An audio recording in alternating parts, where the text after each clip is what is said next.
Ação do pastor Silvado à noite. Eu estou trajado com a nossa camiseta do ano, né?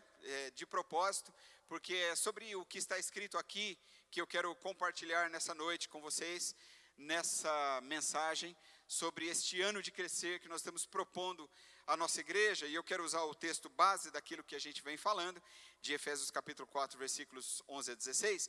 Mas antes, acho que a gente poderia ler isso aqui juntos, não é? 2026, o ano de crescer. Vamos ler essa frase juntos aqui, pessoal? Vamos lá? 1, 2, 3. Da cabeça ao pé, com graça e fé, cresçamos em tudo. Ficou feinho, né? Não ficou assim, meio ruinzão, assim? Não ficou? Vamos de novo? Vamos lá? 1, 2, 3. Da cabeça ao pé, com graça e fé, cresçamos em tudo. Amém. Vamos ler o versículo? Antes, seguindo a verdade em amor, cresçamos em tudo naquele que é a cabeça, Cristo. Amém.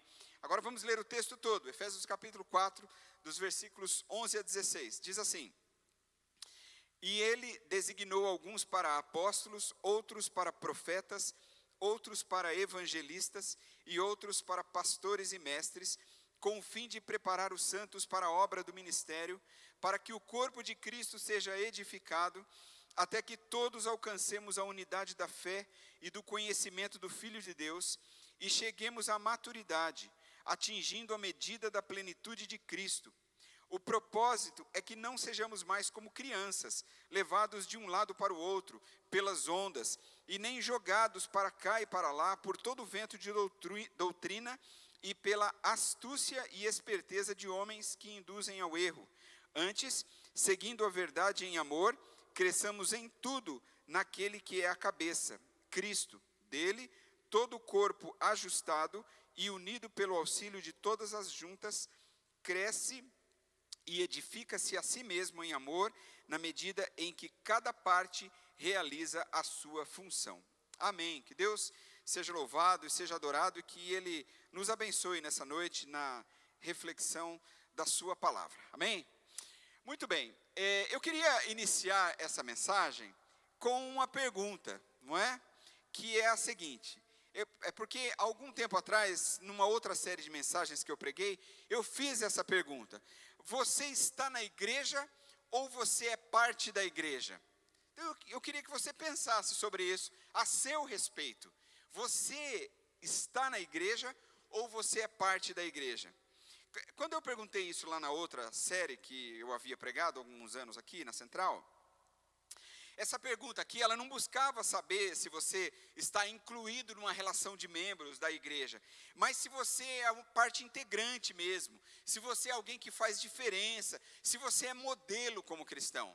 Não é o seu nome escrito na lista, passado pela ata, na assembleia da nossa igreja, porque a gente faz isso, não é, como igreja batista. Para ficar mais claro, deixa eu perguntar isso de uma outra forma. Eu coloquei a mesma pergunta de um outro jeito. Olha aí, olha. Se você começasse a faltar nas programações da sua igreja, acredita que realmente faria falta? Pensa comigo. Se você começasse a faltar aos cultos, faria falta? Eu quero que você pense assim, a minha pergunta aqui não é se as pessoas vão sentir a sua falta, não é isso. Porque a gente vai sentir a sua falta, por carinho, por consideração, pela amizade. Você é nosso irmão. A gente vai, não é dessa falta que eu estou falando. A pergunta é assim, olha, se você acha que você faria falta, essa é a pergunta que você tem que responder a si mesmo. Se você começar a faltar de maneira reiterada, você acha que você vai fazer falta? Essa aqui é uma pergunta muito importante para a nossa reflexão, porque dessa pergunta parte tudo que a gente vai falar aqui nessa noite. Então, talvez essa é a pergunta que você precisa guardar no seu coração para responder a você mesmo no final dessa mensagem. Não é uma questão de eu chamar você à frente, é uma questão de você deixar Deus trabalhar no seu coração e ver qual é a sua relação com Deus e com a igreja local e o quanto isso tem sido quanto isso tem impactado a sua própria vida e a vida das pessoas que estão ao seu redor. Porque a gente ser oficialmente membro de uma igreja local é muito importante. É importante você fazer parte de alguma coisa, não é? No nosso caso aqui, da igreja. Mas, por outro lado, você não estar com o seu nome aqui inscrito no hall de membros, é também uma forma de você se isentar da responsabilidade com o corpo de Cristo numa igreja local. Tipo assim, ser apenas só um frequentador de igreja. Tem muito frequentador de igreja hoje. Então, talvez você fale assim, pôr o meu nome numa lista de membros, isso é coisa de homem, coisa de homens, dos seres humanos, né? Isso é coisa de instituição. Mas talvez não seja só isso. Talvez isso está te chamando para um comprometimento. Quando uma pessoa tem esse tipo de postura, sinceramente, eu acho que essa postura não é bíblica. Mas tem sido muito utilizada pelas pessoas que se tornam hoje, assim por dizer, flutuantes. As pessoas, em muitas igrejas, o bloco das pessoas chamadas sem igreja, são aquelas pessoas que vivem, consequentemente, sem pastoreio e, consequentemente, sem comprometimento. Então, esse aqui é o crente da internet, por exemplo, que segue um monte de pastores, mas não está inserido numa igreja local com comprometimento. Talvez até está o seu nome escrito na lista dos membros, mas ouve todo mundo, ouve um monte, não é? Então, são aquelas pessoas que mandam aquelas perguntas para os pastores da internet, e eles respondem, mas é mais fácil perguntar para o pastor da internet do que perguntar para o seu pastor, porque quando você pergunta para o seu pastor, é no cara a cara, é a pessoa que você conhece, é o dia a dia. Então você vai ter que abrir o seu pecado, a sua luta, né? E aí é melhor falar solto no ar, porque o pastor de lá não te conhece, né? Você não o conhece também, o conhecimento é totalmente virtual, e assim fica mais fácil, você não tem o risco do comprometimento, de prestar contas, por exemplo, de saber que o pastor ou a pessoa com quem você compartilhou vai estar todos os domingos com você, vendo você, lidando com você, orando por você, perguntando para você, e aí, como é que está aquela luta, como é que você está, não é? Então se torna mais cômodo, e a gente tem vivido esse contexto hoje, de uma maneira geral, na igreja evangélica. Nós estamos próximos aqui de completar 33 anos da existência da nossa igreja, e a gente está vivendo um momento novo, onde a gente quer crescer em maturidade espiritual, por meio do conhecimento da palavra de Deus, e por meio das ações que sejam objetivas e intencionais para o desenvolvimento do reino de Deus na terra, inclusive através da nossa influência. Então esse é o nosso foco, esse é o nosso objetivo. É claro que a gente quer crescer numericamente. Então, essa semana mesmo, nós estávamos tendo uma reunião aqui com uma arquiteta, conversando sobre projetos, né, aquilo que a gente já vem falando, como que a gente pode fazer para a gente expandir, quais seriam os caminhos que teríamos. Por que a gente estava falando isso? Porque a gente quer crescer, óbvio, porque a gente quer melhorar nossas instalações, porque a gente quer criar um ambiente com mais espaços. Por quê? Porque nós queremos mais pessoas aceitando Jesus, nós queremos mais irmãos que estão chegando na cidade, vindo participar aqui, ser membros com a gente. Então isso é natural, mas esse não é o foco número 1 do que nós estamos fazendo. Então essa série, né, se a gente pode chamar isso, essa série de pregações que a gente tem feito nesses dias, sobre crescer, ela vai se encerrar no último domingo de abril agora, com a pregação do pastor Silvado, né? Já conversei com ele sobre isso, falei sobre o que a gente está fazendo, qual é o rumo que a gente está tendo, e ele ficou bastante empolgado também com isso, porque isso tem muito a ver com a visão do que ele sempre trabalha lá, não é? Mas o fato é que o tema se estende ao longo do ano, não encerra no domingo, no último domingo de abril. Nós ainda temos muitos desafios como igreja, e a gente precisa da força de Deus para enfrentar ou para superar os desafios. Mas a força que vem de Deus, ela não vai fazer efeito em nós se, como igreja, a gente não permitir que Deus faça aquilo que Ele quer fazer por meio de nós. Então, igreja não é lugar de braços cruzados, assim, eu cruzo os braços, Deus faz alguma coisa aí. Deus vai fazer alguma coisa, mas Deus vai usar a mim e a você para fazer. Então, para isso acontecer, nós precisamos abrir os nossos corações, mas a gente também precisa abrir a nossa cabeça, para a gente olhar adiante, enxergar aonde Deus quer nos levar. E eu digo isso porque, às vezes, toca no nosso coração, mas nós, às vezes, não estamos dispostos à mudança. Então, de repente, Eu estou soltando uma fala aqui aleatória, tá bom? Não tem nada a ver com nada, assim, no sentido de algo objetivo e direto. Então, de repente, a gente fala assim, gente, a gente precisa alcançar essa área ou esse tipo de gente. E a gente fala, amém, graças a Deus, realmente o evangelho tem que chegar a todos. E aí a gente sente e fala assim, ó, temos uma estratégia para alcançar esse pessoal. E a estratégia é desse jeito aqui. Aí a gente fala, não, isso aí vai totalmente contra o que a gente sempre fez aqui, percebe? Então a gente quer, mas a gente não está disposto a mudar. Então a gente precisa deixar que isso entre no nosso coração, mas deixar abrir a nossa mente também, para a gente poder alcançar. Então, o nosso projeto não é montar um cronograma de eventos. O nosso projeto é um compromisso de maturidade. É isso que a gente quer fazer. Então eu até escrevi uma frase aí, olha. A ideia é estruturar as bases para poder crescer. Amém, irmãos? Então, é isso que a gente precisa entender. Tudo que a gente está fazendo é fortalecendo as nossas bases para que a gente possa crescer. Nós estamos acompanhando aqui, né, a expansão do shopping São José, não é? Então, a gente sempre passa ali e a gente vê as obras acontecendo. Você já deu uma olhada no tamanho do buraco que eles fizeram lá? Não é? É fundo pra caramba, né? Eles fizeram um buracão assim lá. Então, é bem fundão, porque eles vão construir ali um estacionamento subterrâneo, creio eu, não é? E aí, mas não é suficiente, eles precisam ir mais para baixo ainda para fazer, as bases precisam estar muito sólidas, muito firmes, para que a construção em cima possa ficar bem bacana, para que depois a gente possa visitar todas as lojas, tudo que vai acontecer ali, e haja segurança para todo mundo que vai frequentar. Há uma tremenda responsabilidade que recai sobre os engenheiros dessa obra, sobre os investidores dessa obra, porque eles sabem o tamanho da importância e do perigo de tudo isso. Então, é meio parecido com o que fazemos aqui. A gente estrutura as nossas bases para onde a gente quer chegar, para que a gente possa chegar bem lá na frente. Então, é assim, olha, aconteça o que acontecer lá na frente, as nossas bases são sólidas e a gente vai resistir em todo o tempo.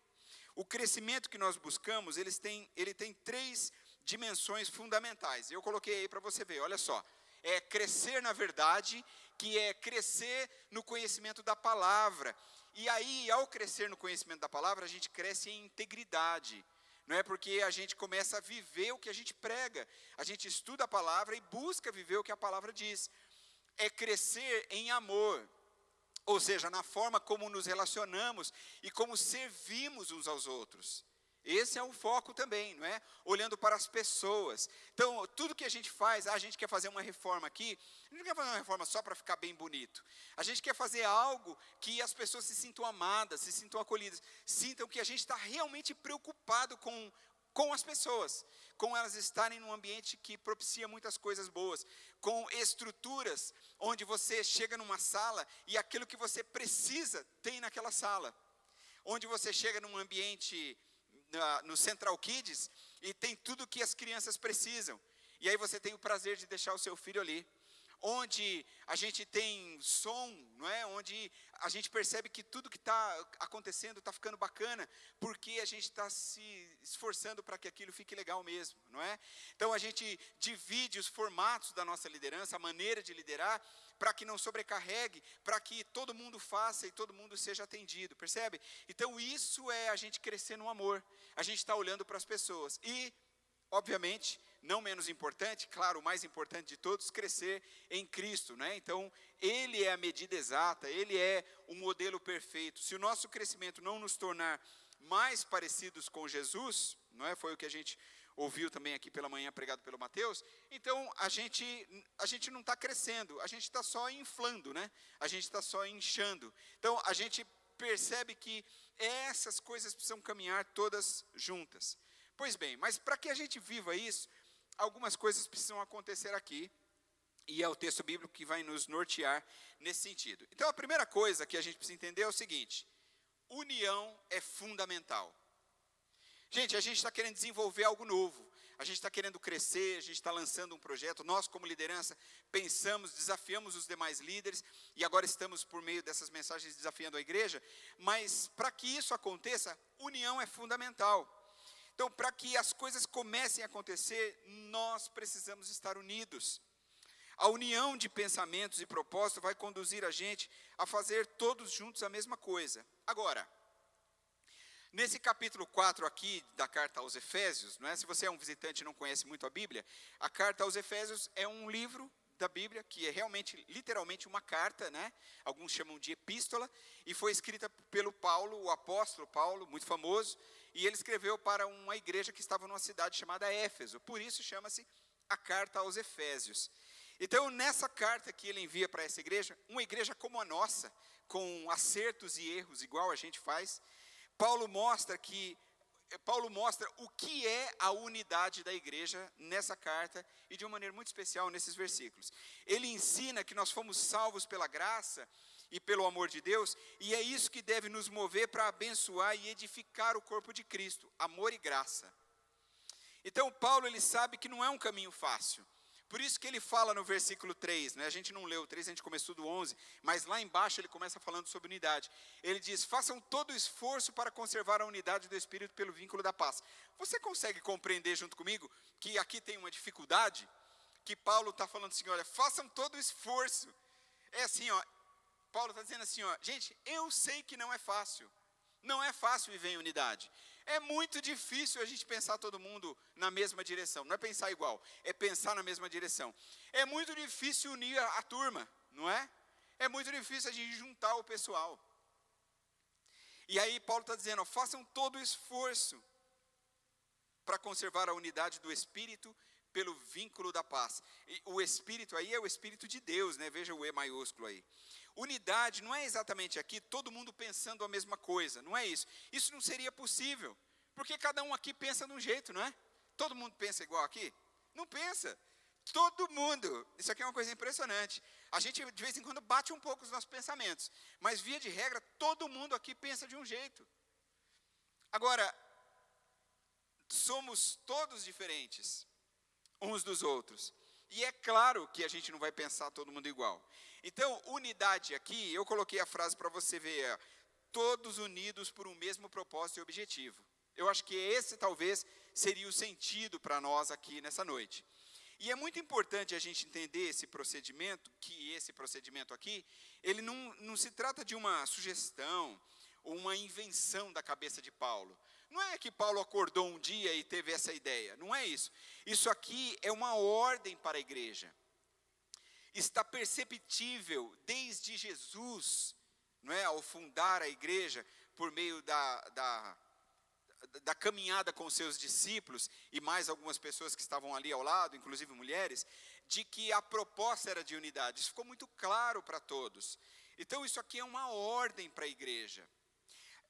Você se lembra, por exemplo, que no Antigo Testamento, a aliança de Deus com o povo era assim, olha, via de regra era assim, olha, se vocês obedecerem, eu abençoarei vocês.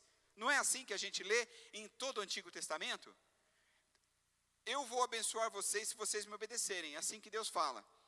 Mas agora, na nova aliança que é firmada em Jesus Cristo, no Novo Testamento, a ênfase é assim, olha, eu já abençoo vocês. Agora, em resposta ao meu amor e graça, me obedeçam. Porque, pensa comigo, Deus enviou Jesus, Jesus veio ao mundo, amou, se entregou, não apenas na cruz, mas ele já se entregou em vida, não é? Dedicando toda a sua vida como um ministério para abençoar pessoas, curou muita gente, abençoou pessoas com as suas palavras, não é? Desenvolveu relacionamentos saudáveis com pessoas, depois ele entrega literalmente a sua vida numa cruz, não é? Então, você percebe por meio de todos esses textos, como Jesus já vinha abençoando as pessoas. Então, a minha bênção já está sobre vocês, o meu amor já está demonstrado por vocês, até ao ponto de entregar minha própria vida. Então, agora vocês me obedeçam, em resposta a esse amor e graça. Então você percebe como no Novo Testamento essa ótica modifica? Então é da vontade de Deus que a sua igreja vive em unidade. O amor é o vínculo da paz, né? O Mateus hoje pela manhã citou aqui muito acertadamente 1 Coríntios 13, que é onde Paulo ele dá um texto maravilhoso, né? Um poema maravilhoso sobre o amor, mostrando como que o amor se reflete na igreja e como ele é sublime e ele está acima de tudo que a gente faz. Então, é disso que Paulo está tratando aqui nesse texto também. A igreja deve ser uma comunidade relacional. Então, na verdade, se não houver relacionamento, não é igreja. Por isso que viver em pequenos grupos, por exemplo, deve ser o nosso jeito de ser igreja. Eu acredito muito nisso, porque os pequenos grupos não são uma modinha ou apenas mais um modelo que as pessoas vão inventando, não. Os pequenos grupos, eles são um retorno à essência do que Cristo fundou, escolhendo 12 pessoas, e aí a partir desses 12 é que foi iniciado o grande mover de Atos dos Apóstolos, reunindo os cristãos no templo e de casa em casa, não é? Que eles faziam diariamente, em comunhão, partindo pão, orações, singeleza de coração, servindo a Deus e ao povo diariamente. Então, essa é a forma melhor de mantermos a unidade, porque a gente se aproxima. Então, talvez uma das maiores dificuldades que a gente tenha é exatamente essa, porque abre a vida, não é? Enquanto mais relacionamento, mais abre a vida. Então, enquanto mais próximo você anda de alguém, mais você conhece da pessoa. E aí as nossas falhas, as nossas deficiências começam a ser expostas, não é?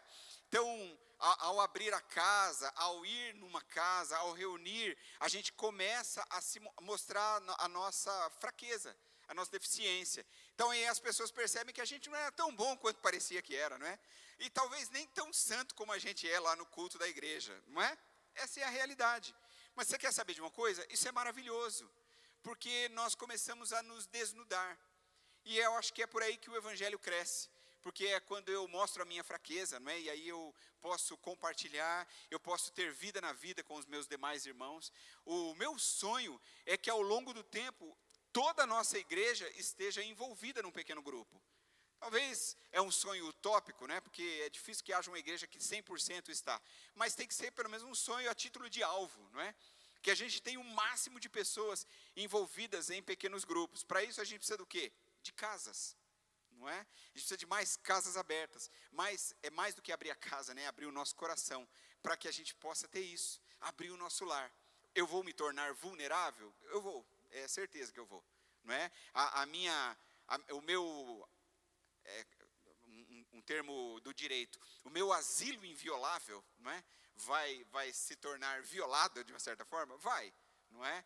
Mas a proposta é essa mesmo, não é? Esse é o evangelho de Jesus, é a gente abrir a nossa casa para que mais pessoas possam ver a nossa vida, ver quem somos. Está percebendo como a união da igreja, veja como a igreja primitiva cresceu por meio do quê? Da comunidade, das pessoas se aproximando umas das outras. Então, eu estou dizendo tudo isso porque se a gente não pensar, não é, de uma maneira proposital, de uma maneira objetiva, a gente não vai alcançar. Então, nós precisamos pensar juntos sobre o crescimento da igreja.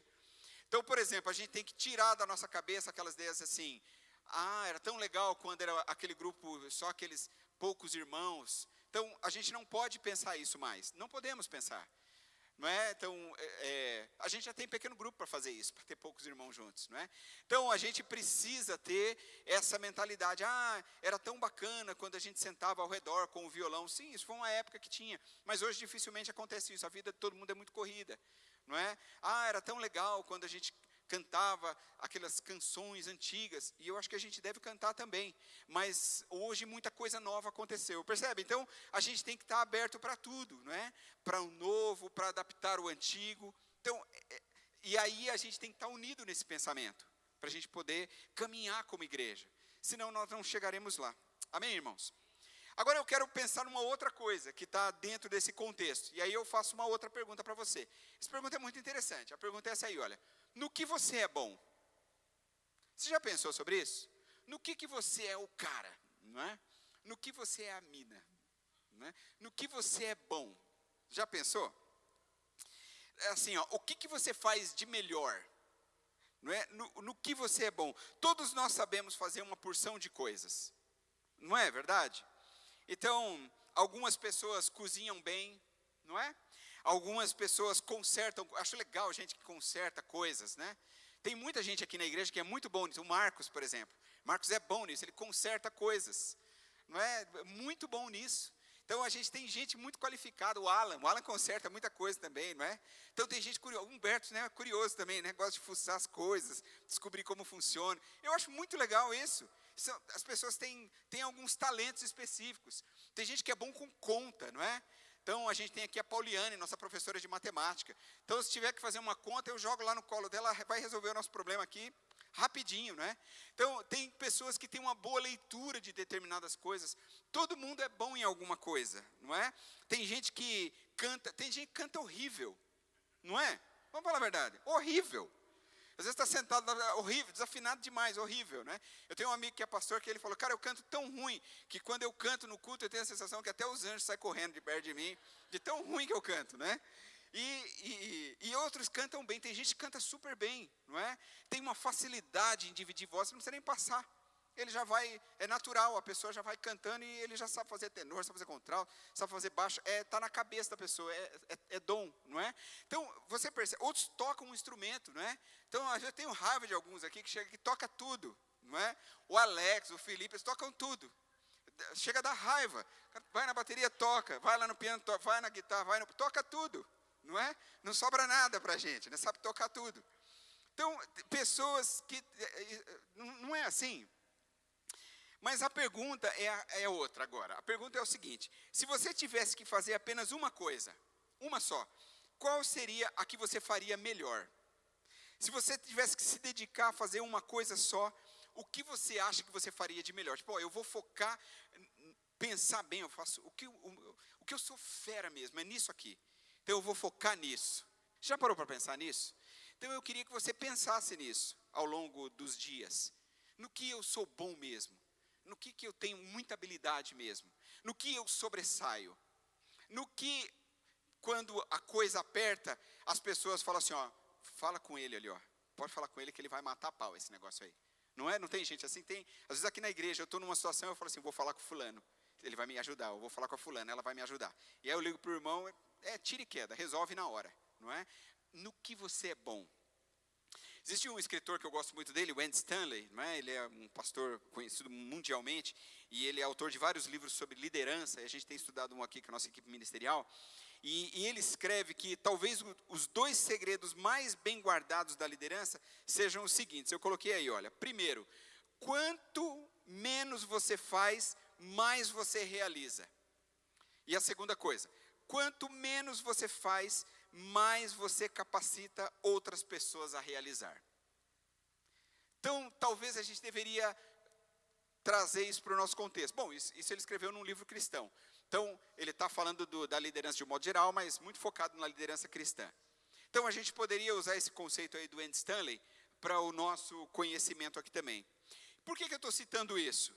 Por causa de um fenômeno comum que acontece na maioria das igrejas. Eu pus para você ver aí, olha. Líderes que começaram com um chamado ardente para falar de Jesus e edificar a igreja, hoje gastam a maior parte da sua energia emocional e do seu tempo gerenciando crises internas, deixando de lado assim o verdadeiro propósito do seu chamado. Então, esse é um problema que nós enfrentamos na igreja contemporânea. Pessoas estão sobrecarregadas, líderes estão sobrecarregados, porque eles estão abraçando tudo. Nós, líderes, estamos abraçando um monte de coisas, e aí não conseguimos focar naquilo que a gente é mais qualificado para fazer. E aí sabe quem sofre? Nós sofremos, porque a gente fica sobrecarregado, e a igreja sofre, porque tem tudo feito... Não vou dizer mais ou menos, porque seria menosprezar a liderança, mas tem tudo feito dentro da medida do possível do que as pessoas conseguem fazer. Então, isso vai causando um cansaço em todas as pessoas. Observe, por vezes, nós gastamos horas discutindo o tom da tinta da parede, né, se compramos esse ou aquele objeto para a igreja. Gastamos um tempão mediando conflitos entre pessoas que ainda se comportam como crianças espirituais. Como a gente literalmente perde tempo com essas coisas. Então, quando nós olhamos apenas para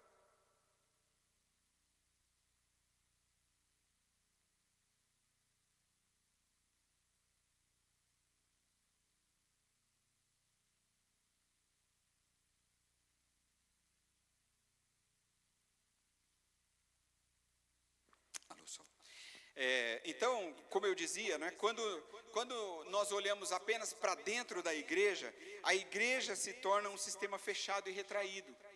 Porque nós estamos tão atarefados que a gente só tem tempo de resolver conflitos, de pensar se a gente vai pintar a parede de azul ou de vermelho, se a gente compra ou não compra esse objeto ou aquele. E a gente começa a gastar a nossa energia em coisas que a gente não precisaria estar gastando.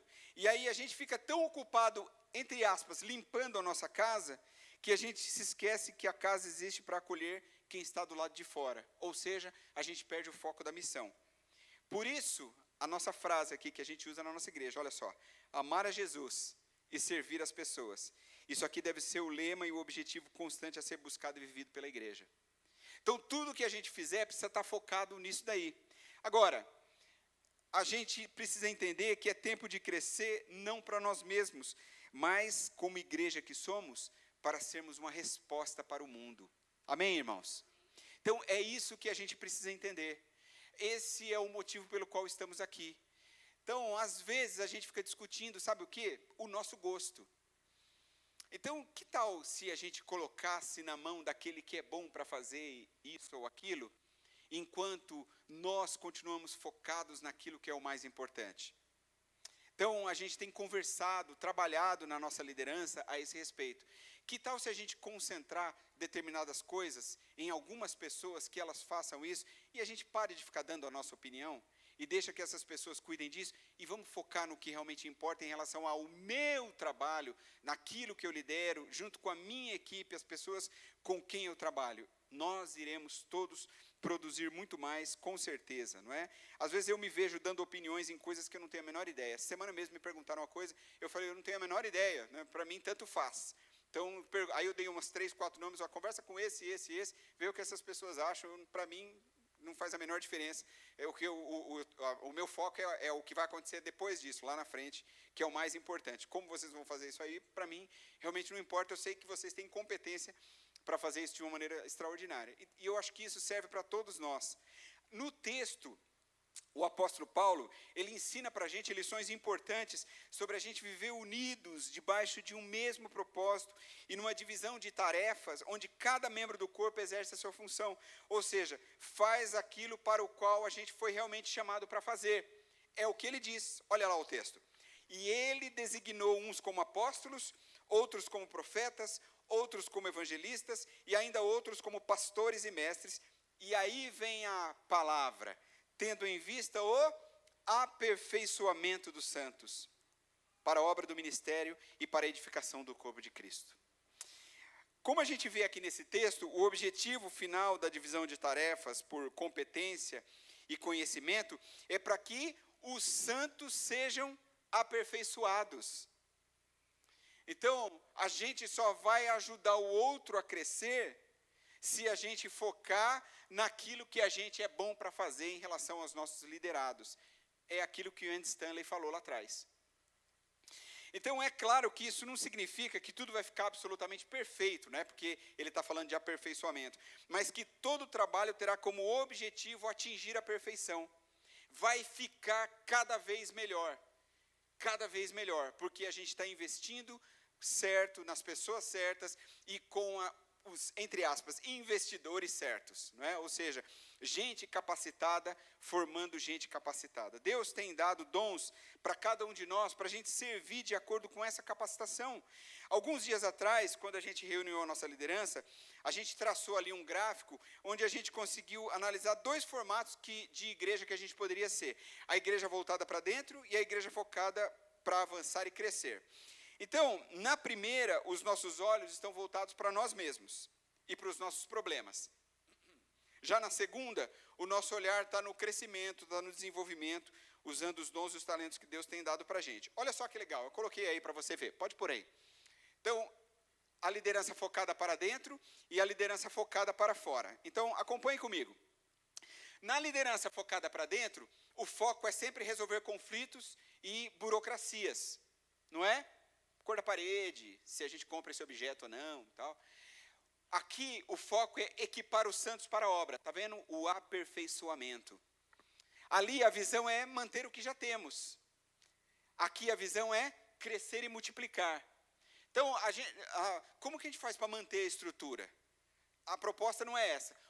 Como podemos... Está muito legal onde chegamos, mas a gente pode ir além. O que podemos fazer? A oração ali, a nossa oração ali é: Senhor, resolva os nossos problemas, né? Porque baseado no que tem acima. Mas aqui a oração é: Senhor, qual é o próximo passo? Você percebe? E o resultado ali é o quê? Como eu já disse lá atrás, estagnação e cansaço. Porque a mesmice cansa, não é? E aqui o resultado é crescimento em todas as áreas. Amém, irmãos? Então eu acredito que isso é uma lição para a gente compreender, para a gente começar a direcionar o nosso pensamento. Eu sei que isso aqui não é uma coisa muito fácil da gente liberar na nossa mente, não é, mas a gente precisa dizer, para a gente começar a caminhar nessa direção. E aí então vem a minha afirmação agora para você: cresçamos em tudo. No final de tudo, lá nos versículos 15 e 16, Paulo vai mostrar qual vai ser o resultado de todas as coisas que nós dissemos até aqui. Ele diz: antes, seguindo a verdade em amor, cresçamos em tudo naquele que é a cabeça, Cristo. Dele todo o corpo, ajustado e unido pelo auxílio de todas as juntas, cresce e edifica-se a si mesmo em amor, na medida em que cada parte realiza a sua função. Então, Paulo usa a anatomia do corpo como uma simbologia, não é? Para que a gente possa, uma analogia para o nosso entendimento de como esse crescimento acontece. Então, assim como o corpo humano é uma engrenagem perfeita, a igreja também deve funcionar de maneira perfeita, de acordo com a vontade de Deus, para que ela possa crescer em tudo. E é muito interessante Paulo dizer isso. O que é crescer em tudo? Bom, crescer em tudo é crescer em tudo, não é? Então a gente vai crescer em espiritualidade, isso vai nos conduzir a uma vida mais íntima com o Senhor. A gente vai crescer também na nossa qualidade, porque a gente vai entender que fazermos da melhor maneira agrada a Deus, porque a gente está dedicando mais. Quanto mais de esforço a gente pode dedicar, quanto mais de finanças, de investimento financeiro a gente pode investir para que isso fique melhor ainda, não é? Quanto mais horas de trabalho a gente vai ter que dar em cima disso para que fique melhor. E a gente vai crescendo em tudo. É claro que o nosso trabalho aumenta, mas se nós estivermos unidos e a gente entender aquilo que a gente é melhor para fazer, nós vamos então chegar muito longe com aquilo aonde Deus quer nos levar. Então, a gente aprende aqui 4 lições importantes que evidenciam o crescimento espiritual da igreja. Vou mostrar isso para vocês. Olha que bacana, bem baseado no texto mesmo. A primeira evidência do crescimento espiritual é a semelhança a Cristo.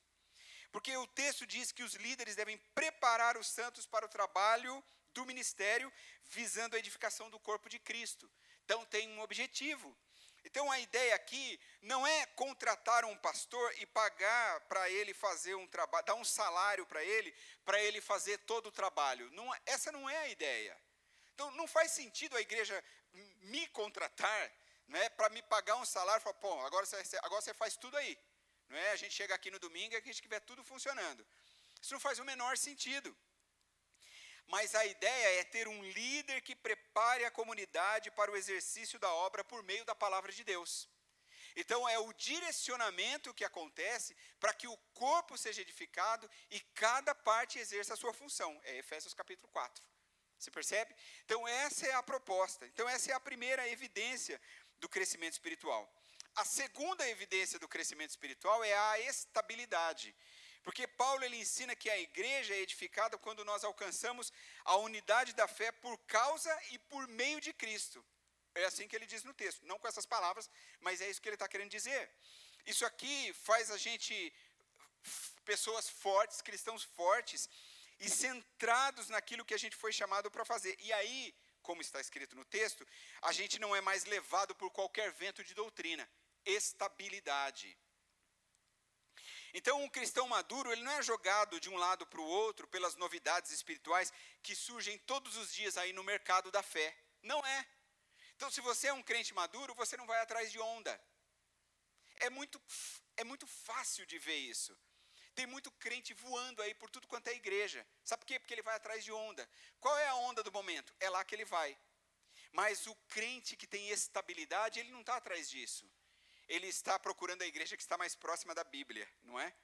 Então, existem muitos cristãos que vivem embarcados assim em todo tipo de novidade, vão surfando aí em todo tipo de novidade que vai surgindo e nunca fincam o pé numa igreja local séria e comprometida com a palavra. Essas pessoas, sabe o que acontece com elas? Elas nunca terão uma identidade cristã, nunca terão. Então, é fundamental que a gente entenda que o crescimento espiritual é evidenciado pela estabilidade. A terceira evidência do crescimento espiritual é a verdade combinada com o amor. Olha que interessante, o texto diz, seguindo a verdade em amor. E isso aqui é importante, porque alguém já disse o seguinte, que a verdade sem amor é brutalidade. Mas o amor sem a verdade é hipocrisia. Então, de novo, não é? A verdade sem amor é brutalidade, mas o amor sem a verdade é hipocrisia. Então, existe quem pense que se amamos alguém, a gente deve proteger essa pessoa da verdade para não a magoar. Mas uma das marcas da maturidade espiritual é a capacidade de compartilhar a verdade com os irmãos, mas fazê-lo em amor. Então, como é fazer em amor? Gente, fazer em amor nem sempre é dizer assim, olha, meu irmão, assim, sabe, você é uma pessoa muito legal, tudo, né? Não queria te magoar, né? Talvez não seja isso, não é? Talvez essa seja uma das coisas mais difíceis de ser pastor, ter o dever de confrontar pessoas. E nem sempre isso vai ser uma coisa muito agradável, nem todo mundo vai aceitar, nem todo mundo vai gostar, porque a gente não gosta de ser confrontado. Não é? E isso se espalha por todos nós, porque todos nós podemos confrontar os nossos irmãos em amor. Então não há nada errado em você dizer para alguém assim, olha, você está errado. Eu lembro que eu estava numa reunião uma vez e uma pessoa começou a falar algumas coisas, não é? Que estavam realmente fora, completamente fora do que a Bíblia ensina, do que é uma vida cristã. E um irmão olhou para ele e falou assim, ele disse nessas palavras, você está errado. Ele disse assim, nessas palavras. Uma vez eu também ouvi isso de um outro pastor. Eu falei para ele algumas coisas que eu pensava e ele falou desse jeito para mim também. Você está errado. E aí eu parei de falar, né? Porque eu fiquei até com medo, né? E aí ele falou, você está errado. E você está errado por isso, por isso, por isso. E falou para mim e explicou e eu entendi perfeitamente. Depois nós oramos juntos e ele falou, agora vamos lá, eu vou pagar um almoço para você. Né? Ele falou para mim. Então é exatamente isso, não é? Então exortar as pessoas em amor. Então, muitas vezes você vai dizer assim, não, irmão, não é isso. Nós não vamos fazer assim. Esse não é o caminho da nossa igreja. Isso aí é muito legal, mas a gente não faz. Não é? Olha, eu não sou assim, isso não é assim.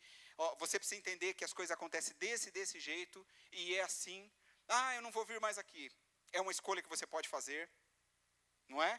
Então, exortar em amor. E se a pessoa disser o seguinte, tudo bem, então eu vou pensar sobre isso. Ok, eu vou continuar orando por você, e a minha porta está aberta para você. Não é? Isso é para todo mundo, estou falando de mim, mas todos nós, porque o texto é para a igreja, não é para o pastor da igreja de Éfeso. Todos os irmãos deveriam exortar os outros irmãos em amor. Sei que isso não é uma coisa fácil, mas é o desafio da palavra de Deus. Então a gente tem que dizer às pessoas aquilo que elas precisam ouvir. Isso é evidência de crescimento espiritual. Então, quem exorta cresce espiritualmente, porque está mostrando maturidade, e quem recebe a exortação também é uma pessoa que reconhece, vai se tornando maduro espiritualmente, porque sabe reconhecer que está precisando ser exortado. Esse é o desafio. E a quarta evidência do crescimento espiritual é a mutualidade, ou a cooperação, não é?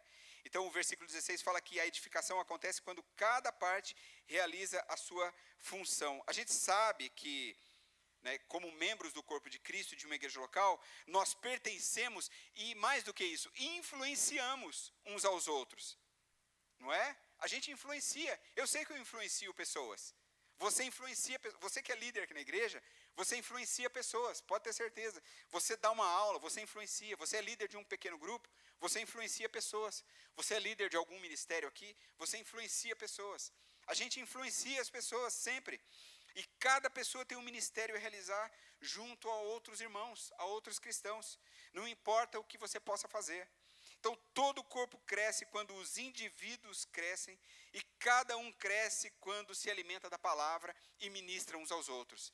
É por isso que nós, como líderes, precisamos estudar a palavra de Deus. A gente não pode ser líder raso. Não, mas eu sou só uma pessoa que fica ali à porta. Não, você lidera pessoas. Só que é o reino de Deus, você precisa conhecer a palavra. Ah, não, eu só lidero o pessoal ali da mídia, então não tem nada a ver com Bíblia, é só saber a técnica é o suficiente. Não é não, você lidera pessoas. Isso aqui é uma igreja, isso aqui é o povo de Deus, você precisa conhecer a palavra de Deus, né? Ah, eu sou o líder do líder do louvor, nem falo, né? Porque ele vai ministrar, vai falar, né? Não é? Então, mas às vezes eu penso em outras áreas que a gente pensa que são tão técnicas e que não precisa, mas todas precisam sim. Porque as pessoas precisam crescer por meio do conhecimento da palavra de Deus, não é? Então, se as pessoas crescem pelo conhecimento da palavra, alguém precisa instruir. Quem é que vai instruir? Os líderes devem fazer isso. E aí, na hora da exortação, por exemplo, de uma área técnica, se você não tem o conhecimento, o crescimento espiritual, como é que você vai exortar a pessoa que está agindo de maneira errada? Percebe? Então, tudo é a palavra de Deus, tudo é pela palavra de Deus. Muito bem, eu quero encerrar a minha palavra aqui com alguns desafios pessoais bem objetivos. Porque para a gente entender tudo isso como igreja, é preciso que cada um de nós, como membros, individualmente, entendamos a nossa participação e que cada um de nós nos sintamos desafiados a fazer parte. Então, escuta aí o que eu vou dizer. A primeira coisa é a seguinte. Em primeiro lugar, assuma um compromisso pessoal com a sua igreja local. Essa é a primeira coisa que você deve fazer. Então, você precisa parar de ser um crente, eu inventei uma coisa aqui, pare de ser um crente de vez em quando. Pare com isso. De vez em quando eu participo, de vez em quando eu vou à igreja, de vez em quando eu contribuo. Pare de ser assim. Não é? Seja fiel, regular nos seus dízimos. Seja frequente à sua igreja. Seja frequente, participe de algo, envolva-se em algo. Então pare de ser um crente de vez em quando, não é? Você acha que todo mundo que está aqui está sempre super bem? É óbvio que não. Tem dias que a gente está super mal mesmo. Mas isso não faz com que a gente venha se apartar. Você precisa assumir um compromisso verdadeiro com a sua igreja local. Então não é assim, eu sou crente, eu sou da igreja. Não, é com a sua igreja local, é com esta igreja. E se você é visitante, membro de outra igreja, é com a sua igreja lá da qual você é membro. Lembre-se de que ao aceitar Jesus, você assumiu um compromisso com uma família, na qual você foi agora adotado, não é?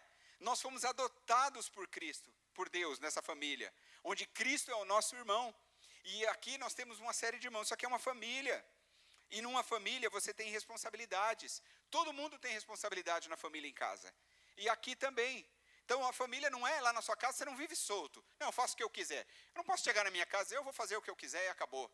Não, eu tenho uma família, eu tenho uma esposa, eu tenho que dizer para ela, eu estou fazendo isso, onde eu vou, com quem eu estou, não é? O dinheiro, a comida, enfim, tudo. A vida é compartilhada. Então a gente precisa entender isso. A igreja é uma família. E como família nós precisamos encarar a responsabilidade que temos. Você não pode encarar isso como um fardo, mas como uma bênção para você. Não é para encarar como um fardo. Ah, tá bom, então vai, me dá uma função aí, vou fazer alguma coisa.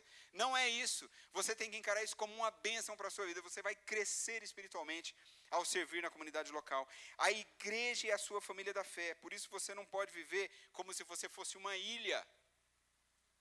Devocionais no secreto são muito importantes, muito mesmo. A gente precisa ter, Jesus incentivou isso.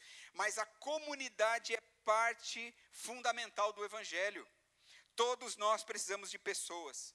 E todos nós precisamos de prestar contas. Nós precisamos de amparo. Então assuma o seu lugar nessa família chamada igreja local. Amém? A segunda coisa que você deve fazer, contribua de todas as formas que você puder para que haja unidade na igreja. Então, eu tenho um pastor amigo meu lá de Piracicaba, da Igreja Batista Bethesda, o Ricardo Kapler, e eu estava ouvindo uma pregação dele esses dias, muito interessante, e ele disse em uma das suas, nessa mensagem, né, que é preciso que você sepulte a ideia da igreja perfeita. Eu achei muito legal essa fala do Ricardo. Sepulte a ideia da igreja perfeita. Pessoas que permanecem no meio das tempestades são as que crescem. Mas aquelas que se afastam não crescem. É muito mais fácil você fugir na hora do problema. Igrejas têm problemas, é mais fácil fugir. Mas quem é que prevalece? O que fica, o que luta. Então sepulte a ideia da igreja local. Sepulte a ideia, o Ricardo diz, a ideia do pastor ideal. Sepulte a ideia do ministério ideal. Pare com isso. Pare de fazer comparações. Não existe igreja perfeita. Sabe por quê? Simplesmente por sua causa. Sabe por que a central não é perfeita? Por causa de você. Porque você está aqui, cheio de pecado, não é? É por isso que a nossa igreja não é perfeita. Mas por causa de mim também. Então é por causa disso que a gente não é perfeito. Então pare com isso. Lembre-se que somos todos pessoas em reconstrução. Então pare de falar mal. Pare de ser contra tudo. Tem gente que é contra tudo. Pare de empacar o avanço da sua igreja. E comece essa mudança por meio da unidade. Então tem gente que reclama de tudo. Tudo que a gente faz reclama. Tudo está ruim. Então pare com isso. Então esteja junto. Não é que a gente acerta em tudo. A gente erra num monte de coisas mesmo. Porque a gente é como a gente é. Mas pare de jogar contra. Nem tudo vai ser como você deseja, mas com certeza tudo será melhor quando você decidir estar junto. Amém? E a terceira coisa, decida crescer espiritualmente por meio da igreja. Eu já disse dezenas de vezes aqui nas minhas pregações que não há crente sem igreja.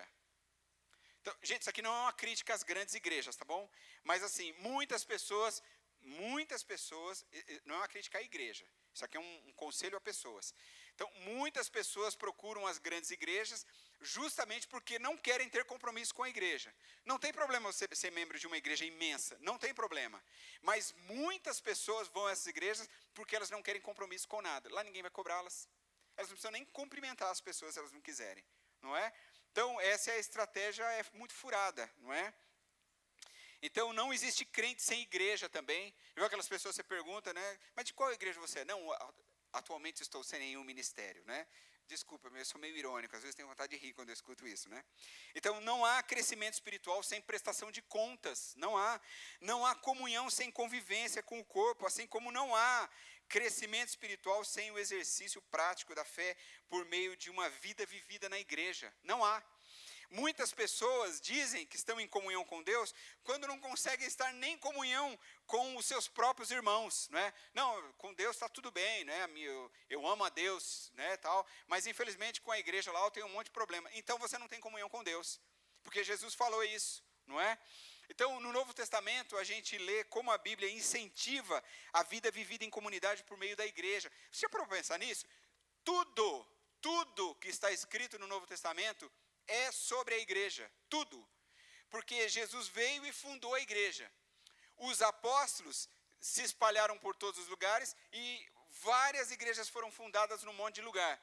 E depois as cartas foram escritas para incentivar as igrejas, para fortalecer as igrejas e para fazer com que as igrejas prevaleçam até o dia do juízo final. Por exemplo, o Apocalipse, não é? Então você percebe, tudo, absolutamente tudo é sobre a igreja. Então, frequentar os cultos, participar de um pequeno grupo, assistir aulas na escola bíblica discipuladora, são ferramentas fundamentais para o crescimento espiritual. Todos nós precisamos disso. Um galho apartado da árvore vai secar. Uma palha fora do braseiro, ela vai apagar. Então, um crente fora da igreja, cedo ou tarde, abandonará. É certeza que isso vai acontecer. Se você vacilar, daqui a algum tempo você não estará mais frequentando igreja alguma. Então, irmãos, como pastores e como líderes aqui na nossa igreja, nós já aceitamos o desafio. Agora nós queremos desafiar você também, desafiar toda a igreja a vivermos todo o restante desse ano debaixo do nosso lema. Pode colocar aí de novo. 2026, o nosso ano de crescer. Da cabeça ao pé, com graça e fé, cresçamos em tudo. É o mesmo lema que estamos usando na escola, estamos usando aqui na nossa igreja. E é com esse texto que eu quero encerrar. Antes, seguindo a verdade em amor, cresçamos em tudo, naquele que é a cabeça, Cristo. Amém? Quero convidar a equipe à frente, nós vamos adorar ao nosso Deus.